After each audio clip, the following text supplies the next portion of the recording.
soumis une explication sommaire de vote pour revenir un peu sur le sens et la signification du vote, de notre vote pour et du groupe parlementaire PASTEF les Patriotes. Et ainsi, nous constatons que ce vote pour dépasse le cadre du groupe parlementaire, puisque le groupe parlementaire est constitué de 130 députés et nous avons un vote qui dépasse largement les 130 députés. Je constate avec plaisir qu'aucun député n'a voté contre le projet de loi de finances. Il y a eu bien sûr quelques abstentions de circonstances, c'est normal. Pour l'opposition, il faut bien qu'ils marquent leur territoire. Et nous vous reconnaissons ce droit, chers opposants. Même si, en commission, la plupart d'entre vous avaient voté pour le projet de loi.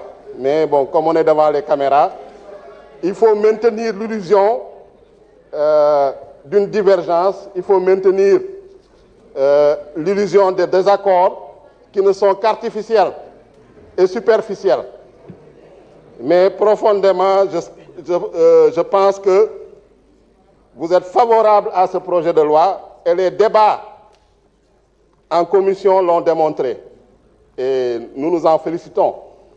Et en commission, durant, en tout cas, pour la LFI 2025, nous avons constaté quand même une bonne participation, un débat courtois, un débat cordial, avec aussi bien les membres du groupe Takku Wallu et les non-inscrits. Tout à l'heure, effectivement, j'ai cité nommément mon collègue Abdou Mbow pour dire qu'il s'était abstenu lors du vote hier. C'est une erreur, je m'en excuse. Tu ne t'es pas abstenu, il ne s'est pas abstenu, il était absent.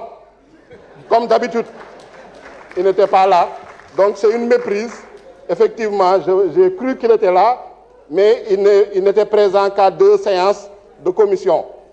Bon, son calendrier était lourdement chargé, sûrement, comme d'habitude. Et en séance plénière, même, il est là, présent, pour apporter la réplique. Effectivement, c'est ça la démocratie. Même si on est minoritaire, on doit accepter les désaccords, on doit accepter la contradiction. Et nous nous en félicitons. Mais c'était pour dire vraiment, féliciter le gouvernement, le président de la République, le Premier ministre, par rapport à cette loi de finances rectificative. Parce qu'en 2023, nous, c'est la première fois, lors de la 14e législature, nous n'avons pas, en tout cas, on ne nous a pas soumis de loi de finances rectificative. Pourtant, les conditions qui nécessitent la loi de finances rectificative étaient réunies. Par exemple, l'équilibre budgétaire ou financier avait été bouleversé, les recettes avaient augmenté ou diminué de manière substantielle par rapport aux prévisions de la loi de finances initiale. Par exemple, on escomptait des recettes par rapport aux hydrocarbures, notamment l'exploitation du pétrole et du gaz. Ces recettes-là avaient été retardées au vu du retard du démarrage de l'exploitation du pétrole et du gaz. Malheureusement, à cette époque-là, on n'avait pas, en tout cas, ce respect de la loi organique relative aux lois de finances, qu'on dénonçait régulièrement par rapport au manque de sincérité, en tout cas, ce respect également de la loi portant code de transparence dans la gestion des finances publiques, qui, comme l'a rappelé le ministre des Finances, en son article 1.7, c'est une loi 2012-22, exige du gouvernement, d'un nouveau président, quand il est installé, de faire une revue des finances publiques. C'est ça, en fait, qui a nécessité l'audit des finances publiques que le gouvernement a fait et qu'il a publié en toute transparence, en attendant, bien sûr, que la Cour des comptes donne son avis.